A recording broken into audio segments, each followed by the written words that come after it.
नमस्कार, न्यूजन competition cracker channel में आपका स्वागत है। देखते हैं आज की महत्वपूर्ण खबरें। पिंडर कोसी को नदी जोड़ो योजना में लाया जाएगा धामी। नई दिल्ली, शाम 4 बजे से रात 11 बजे तक प्लेटफॉर्म टिकट की बिक्री बंद। नई दिल्ली, कांग्रेस ने सीसी नियुक्ति के लिए बैठक पर उठाए प्रश्न। नई दिल्ली, केंद्रीय माध्यमिक विद्यालय बोर्ड परीक्षा का पेपर लीक होने से किया इनकार। नैनीताल, हाईकोर्ट वनाग्नि रोकने में कोर्ट के आदेश का कितना हुआ पालन। देहरादून, मूल निवासी को ओबीसी आरक्षण देने की सिफारिश। देहरादून में आपदा प्रबंधन फर्स्ट एड सीखेंगे अब स्कूली छात्र। उत्तराखंड का बजट 20 फरवरी को विधानसभा में रखा जाएगा। राज्य में रिटायरमेंट की आयु 55 साल करने का सुझाव। गैरसैंण का मुद्दा जोर शोर से उठाएं विपक्ष, हरीश रावत। विधानसभा में गुजिका मूल निवास भू कानून का मुद्दा। नैनीताल, 2 विधायकों से मंत्री बनाने का झांसा देकर करोड़ों ठगे। राज्य कर्मचारियों का आज से आंदोलन का ऐलान। देहरादून, पेयजल एजेंसी के पास ही रहे संचालन का जिम्मा। रुद्रप्रयाग नगर पालिका में बनेगा जन शिकायत कक्ष। नेटेरी, वन आरक्षी बोले आंदोलन को सरकार ने किया है मजबूर। कंडीशन, नौगांव की टीम 6 विकेट से जीती क्रिकेट। श्रीनगर में बस्ती जाने वाली मार्ग को बंद करने पर हुआ रोष। ऊखीमठ में माकपा का केंद्र के खिलाफ धरना। कोटद्वार रेखनीकांड में बाहरी लोगों का किया गया सत्यापन। रुद्रप्रयाग, भाजपा के 6 मंडलों में अध्यक्ष का रिपीट होना लगभग तय। उत्तरकाशी, पर्यटन विकास की योजनाएं करेंगे तैयार। रुद्रप्रयाग जनपद में सूचना अधिकारी तोमर ने संभाला कार्यभार। गोपेश्वर में ग्राम पंचायत गाड़ी के ग्रामीण डंपिंग जोन के विरोध में उतरे। जोशीमठ, भू धसाव वाले क्षेत्रों में मकानों का मूल्यांकन हुआ शुरू। कर्णप्रयाग, जन कल्याण सेवा मंच, सुनील पवार अध्यक्ष और सुर सिंह बने संरक्षक। कीर्तिनगर में कांग्रेस ने स्मार्ट मीटर लगाने का किया विरोध। पौड़ी आईपीएस श्वेता चौबे को मिला स्कॉच अवार्ड। बद्रीनाथ में बर्फबारी से फिर गिरा तापमान। जल स्रोतों के संरक्षण से रुक सकता है पलायन, नीति आयोग में बोले कार्यशाला विशेषज्ञ। देहरादून, एसएसबी गौरेलाओं का आज सीएम आवास कूच। अल्मोड़ा में वन भूमि पर बना भाजपा नेता का रिजॉर्ट हुआ सील। प्रदेश में 13 आईटीआईओं का होगा कायाकल्प। उत्तराखंड मौसम, उत्तराखंड के 4 जिलों में 2 दिन बारिश के आसार। हरिद्वार निगम की बैठक में 38 प्रस्ताव हुए पास, मेयर ने 34 किए स्थगित। हरिद्वार जैसा प्रकरण में पुलिस टीम ने दिल्ली में डाला डेरा। हरिद्वार के इंडोर स्टेडियम में खेल हुए शुरू। हरिद्वार की सड़कों पर बह रहा है पीने का पानी, अफसर हो रहे हैं बेखबर। देहरादून, राज्य के मेडिकल कॉलेजों में फैकल्टी के 439 पदों पर जल्द होगी भर्ती। देहरादून बेसद विसंगति समिति की रिपोर्ट जल्द हो सार्वजनिक। पिथौरागढ़, हवाई सेवा की वेबसाइट हुई हैक, ऑनलाइन बुकिंग ठप। हल्द्वानी में गहराने लगा है मई जैसा जल संकट। हल्द्वानी में अतिक्रमण हटाने के लिए खुद उतरे मेयर गजराज सिंह। नैनीताल, यूसीसी के प्रावधानों पर अधिवक्ताओं का विरोध। भवाली सीएससी मार्ग का निर्माण हुआ शुरू। पिथौरागढ़, चंडिका घाट मंदिर कमेटी गठित करने को लोग हुए मुकर। पिथौरागढ़ में आपदा प्रभावित क्षेत्रों की अनदेखी से लोग हुए गुस्सा। पिथौरागढ़ में प्रभागी वन अधिकारी के प्रांगण में दिया धरना, पदोन्नति के लिए वन आरक्षी संघ हुआ लामबंद। चंपावत में भी धरने पर डटे वन आरक्षी। चंपावत में जनता के द्वार कार्यक्रम शुरू। मुंशियारी की चोटियों में फिर हुई बर्फबारी। टनकपुर, पूर्णागिरि धाम में लाइन लगाकर मां के दर्शन को जाएंगे अब श्रद्धालु।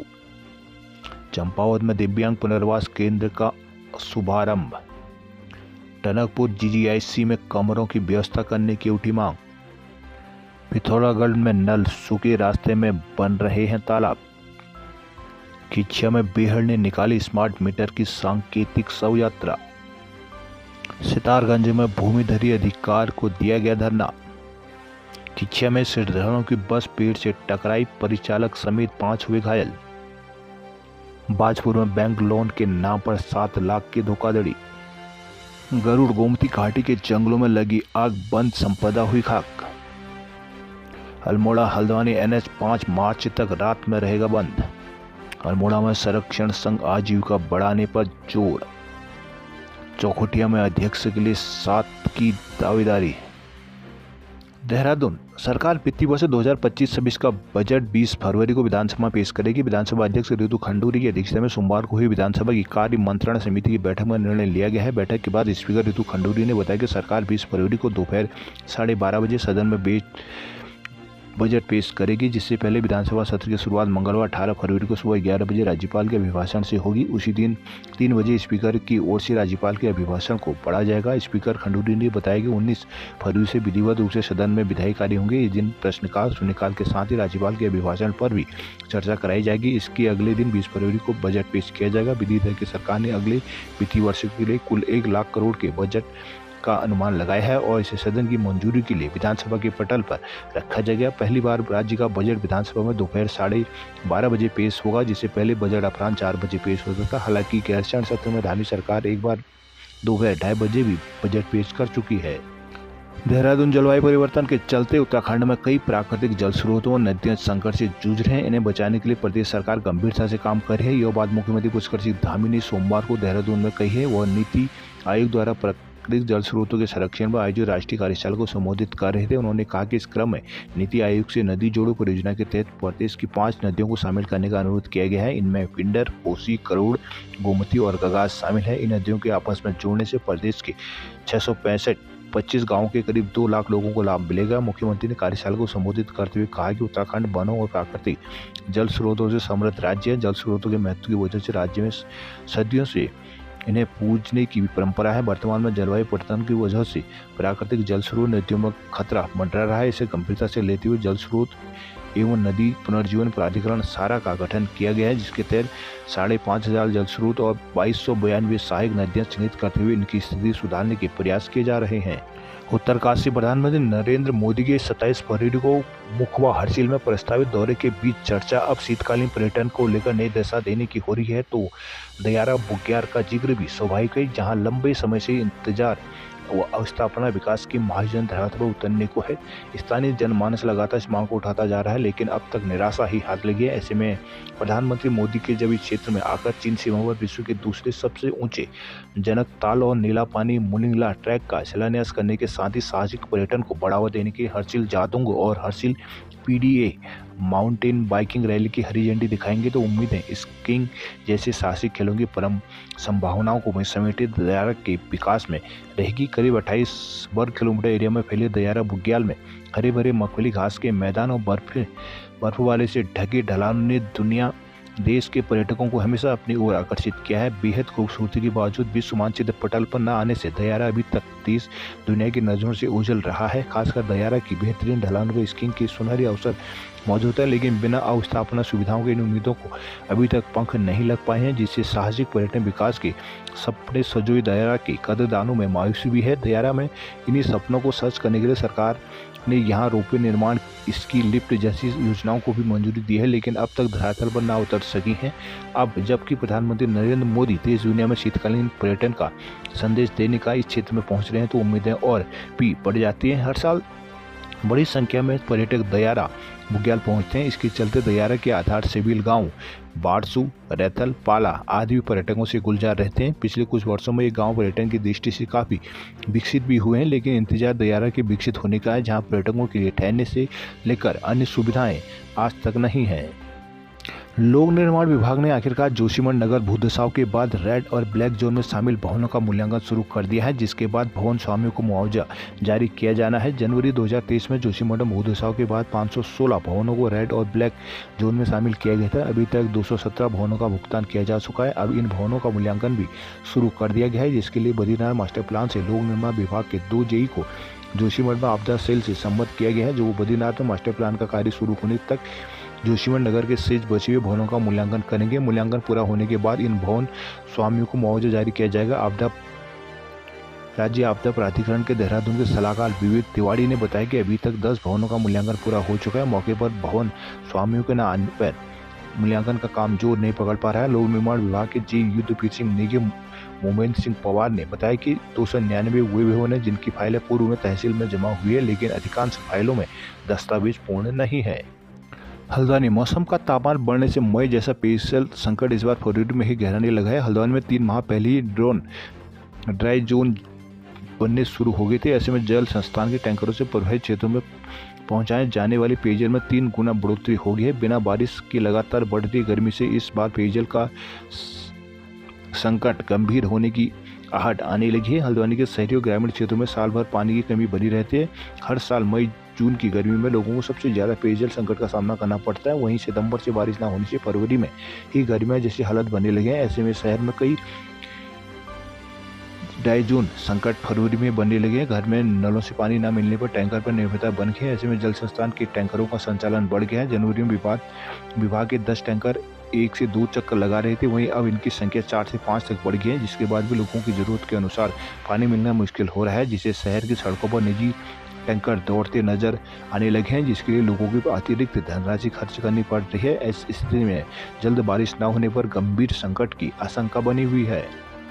हल्द्वानी शहर की सड़कों पर किए गए अतिक्रमण को हटाने के लिए सोमवार को निगम की टीम के साथ मेयर गजराज सिंह बिष्ट खुद सड़क पर उतर आए। इस दौरान बनबुलपुरा में चलाए गए अभियान में सड़क पर किए गए पक्के अतिक्रमण को बुलडोजर की मदद से हटाया गया। मेयर ने कहा कि अतिक्रमण शहर के विकास में बाधक बना हुआ है। उन्हें शहर के लोगों से अभियान में सहयोग करने की अपील की है। नगर निगम क्षेत्र में लगातार अतिक्रमण पर कार्रवाई जारी है। मुख्य बाजार के साथ ही निगम की जमीनों पर किए गए अतिक्रमण को हटाने की कार्रवाई की जा रही है। सोमवार सुबह बनपुरपुरा क्षेत्र में पुलिस ने सड़क से अस्थायी अतिक्रमण हटाने की साथ ही चालानी कार्रवाई की। वहीं दोपहर बाद निगम की टीम बुलडोजर के साथ स्थायी अतिक्रमण को हटाने के लिए जेसीबी के साथ पहुंची। अभियान के शुरू होने के साथ ही मेयर गजराज भी यहां पहुंच गए। इस दौरान निगम के अधिकारियों कार्मिकों को सड़क पर किए गए सभी तरह के अतिक्रमण को हटाने के निर्देश दिए गए। कहा गया कि अतिक्रमण शहर की खूबसूरती पर दाग बना हुआ है। निगम के किसी भी क्षेत्र में किए जाने वाले अतिक्रमण के खिलाफ कार्रवाई की जाएगी। कहा कि विकसित और सुरक्षित हल्द्वानी बनाने के लिए निगम प्रतिबद्ध है। इसके लिए शहरवासियों से सहयोग की अपील की गई है। अभियान के दौरान टीम ने लाइन नंबर 7 और 8 और 17 और चोरगलिया रोड में किए गए स्थायी अतिक्रमण को भी हटाया। वहीं बनफूलपुरा थाने के पास निगम की चौकी से अतिक्रमण हटाकर अपने कब्जे में लिया गया है। अल्मोड़ा भैंसेशाना ब्लॉक में सड़क बनाने के नाम पर अवैध खनन और हरित पेड़ों को काटने के मामले में प्रशासन ने बड़ी कार्रवाई की है। डीएम के निर्देश में सोमवार सुबह ही प्रशासन और वन विभाग की टीम मौके पर पहुंची। आरोपी भाजपा के पूर्व मंडल अध्यक्ष और निवर्तमान प्रधान का रिजॉर्ट वन पंचायत के भूमि पर बना मिला। साथ ही एक रिजॉर्ट का निर्माण कार्य चल रहा था, जहाँ करोड़ों का खनन डंप किया गया था। कार्रवाई करते हुए टीम ने बने रिजॉर्ट को सीज कर निर्माणाधीन का काम रुकवा दिया। साथ ही घर में और सड़क किनारे डंप किए गए खनन को जब्त कर आगे की कार्रवाई शुरू कर दी गई है। रविवार को गांव के मोहन सिंह राणा ने सड़क कटिंग के नाम पर अवैध खनन और हरित पेड़ों को धराशायी करने का वीडियो बनाकर सोशल मीडिया में पोस्ट किया था। वीडियो में साफ दिखाई दे रहा था कि पहाड़ों का सीना छलनी कर खनन निकासी की गई है। मामले को हिंदुस्तान समाचार पत्र ने प्रमुखता से प्रकाशित किया था। मौके पर पहुंची वन विभाग की टीम की जांच पर शिकायतकर्ता सरपंच लक्ष्मी देवी ने हस्ताक्षर करने से इनकार कर दिया। सोमवार को डीएम आलोक कुमार पांडे ने खबर का संज्ञान लेकर राजस्व वन और लोक निर्माण की टीम को मौके पर भेजा। वहां जो मंदिर था उसे देख उनके सबके होश उड़ गए। भाजपा के पूर्व अध्यक्ष मंडल और प्रधान राजेंद्र सिंह राणा ने वन भूमि में एक कॉटेज तैयार कर लिया था, जबकि दूसरी की तैयारी चल रही थी। निर्माण में पूरा पत्थर अवैध मिला। कार्रवाई करते हुए रिजॉर्ट को सीज कर दिया गया। साथ ही मौके पर ट्रके और सड़क किनारे जमा पत्थरों को जब्त कर लिया गया। प्रशासन की टीम ने खनन की नापजोख पूरी कर ली है और आरोपी पर भी भारी जुर्माना लगेगा। साथ ही काटे गए पेड़ों पर कार्रवाई होगी। टनकपुर पूर्णागिरि धाम में श्रद्धालु लाइन से माता के दर्शन करेंगे। भीड़ नियंत्रण करने के लोक निर्माण विभाग ने पहली बार पैदल मार्ग को 2 भागों में बांटा है। लोक निर्माण ने भैरव मंदिर, टुनियास, झूठा मंदिर, काली मंदिर के बीच पोल लगाए गए हैं। मां पूर्णागिरि धाम का मुख्य मेला 15 मार्च से 15 जून तक चलेगा। यहाँ यूपी, बिहार, पंजाब, हरियाणा, राजस्थान सहित पड़ोसी राज्य नेपाल से भी लाखों की तादाद में श्रद्धालु माता के दर्शन को पहुंचते हैं। अक्सर पूर्णागिरि में भीड़ अधिक होने के कारण श्रद्धालुओं को आवागमन करने में दिक्कतों का सामना करना पड़ता है। इसी को देखते हुए लोक निर्माण ने पहली बार भीड़ नियंत्रण करने को पैदल मार्ग को 2 भागों में बांटा है। पूर्णागिरि धाम दर्शन का पहला पड़ाव भैरव मंदिर से टुनियास और झूठा मंदिर से काली मंदिर के बीच लोहे के पोल डालकर चैन लगाई गई है। बीते सालों तक पुलिस को रस्सी के सहारे भीड़ नियंत्रण करना पड़ रहा है। इस बार श्रद्धालु आसानी से अपनी लाइन में लगकर मां के दर्शन कर पाएंगे।